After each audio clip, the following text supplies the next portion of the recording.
Hello, Dr. Rush. Yes. How are you? Good morning, Yusuf. Good morning. How are you? Very well, thanks. Come in. Jason told me he was going to see you.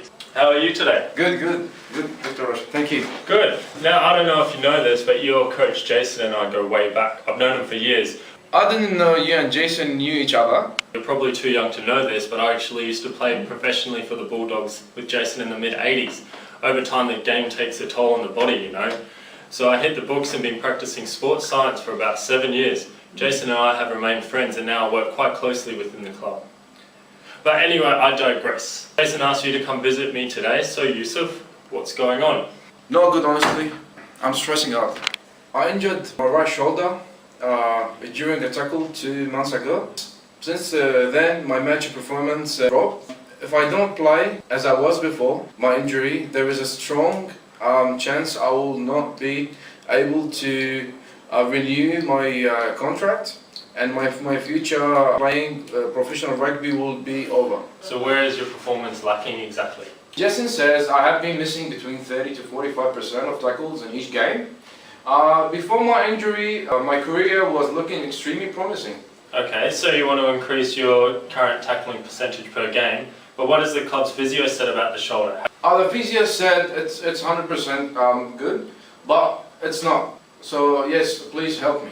I'm losing everything that I built in the past years. My grandpa, mom, brothers and sisters, they're all counting on me. Well, Yusuf, if your injury is in fact 100% healed, then something must have changed in you. Perhaps.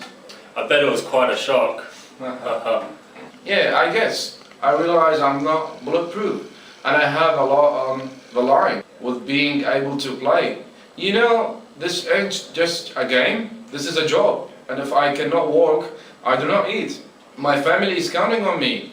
If I re-injure my shoulder and it's permanent, that's it.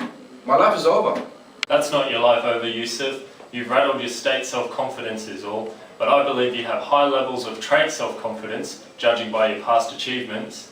Huh? State confidence? State self-confidence is being your current state of mind or mood, which is unstable by nature and varies. Trait self-confidence being your genetic makeup, and overall personality trait, which is more consistent.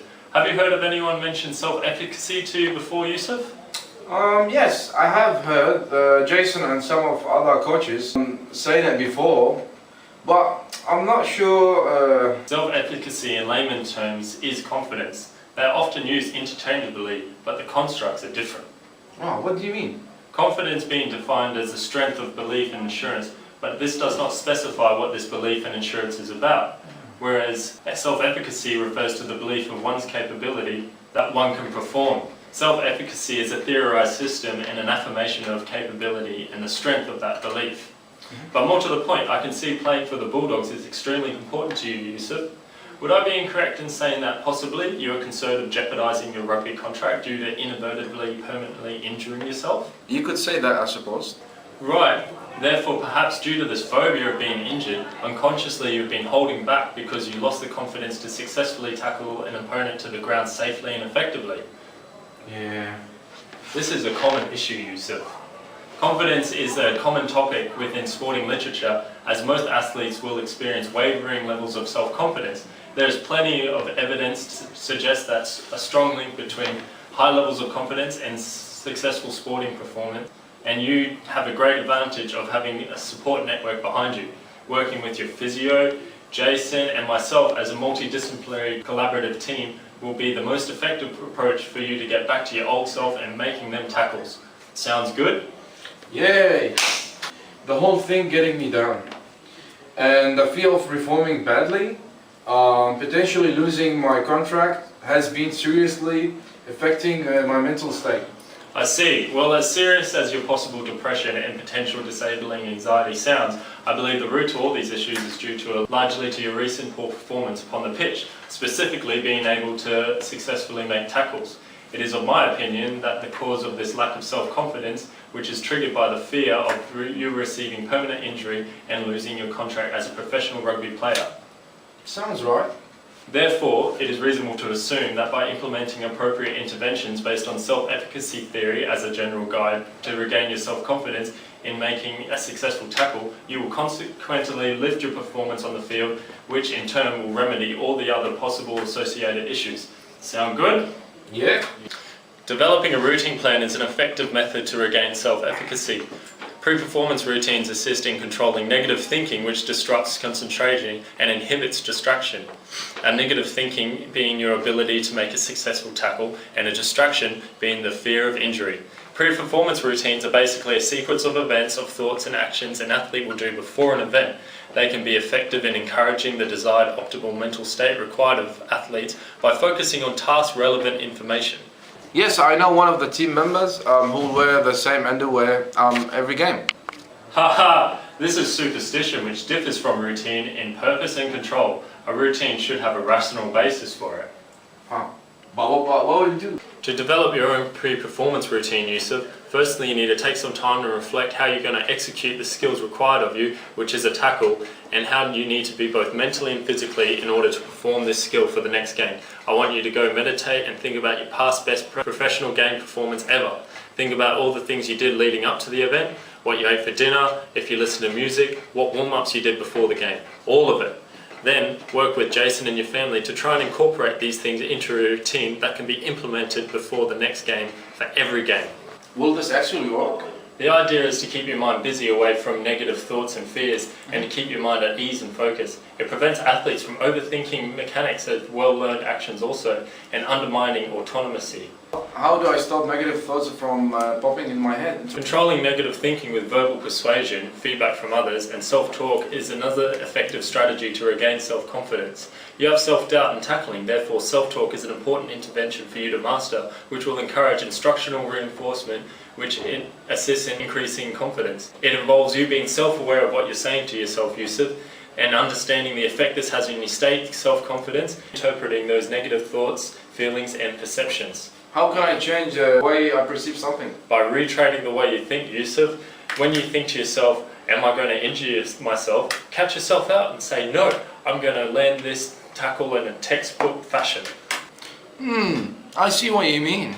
A friend of mine at the club has overcome an injury quite like yourself. His name is Simon Dwyer.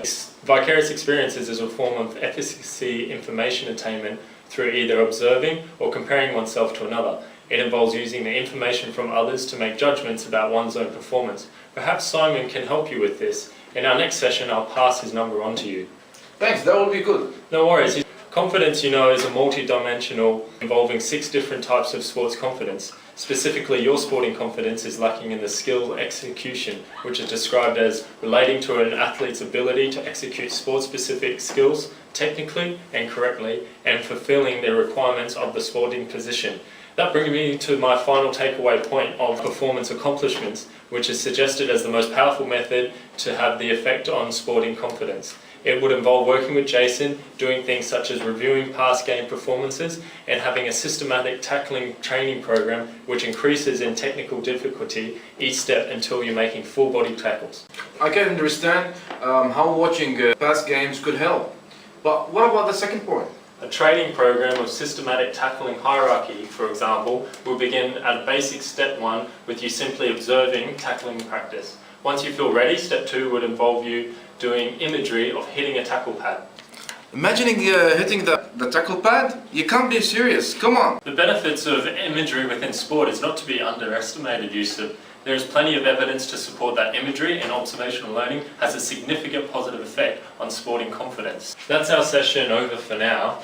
So I'll need to see both yourself, your physio and Jason as soon as possible to have a sit-down meeting and collaborate a specific goal with regards to your case. Within a team goal setting, communication and task independence with differing interventions are often some barriers which may hinder your return to the pitch, and having clearly defined and understood goals is a paramount key aspect to achieve success. Goals assist in unifying effort towards a common task and help build athletes' self-efficacy by conveying confidence in the athlete. Before, I was feeling lost and helpless, and now I feel better. Cool, I'm glad. So we'll find the number of Simon Doyer to assist you in vicarious experience, and I'll organise a meeting with Jason and his physio to work out with you on establishing a firm goal and creating a performance accomplishment exercise. Some homework for you, Yusuf, would be to work on your pre-performance routine, work on positive self-talk and imagery techniques as we discussed. Okay. Okay, see you later. Thank you. No worries. Cheers, man.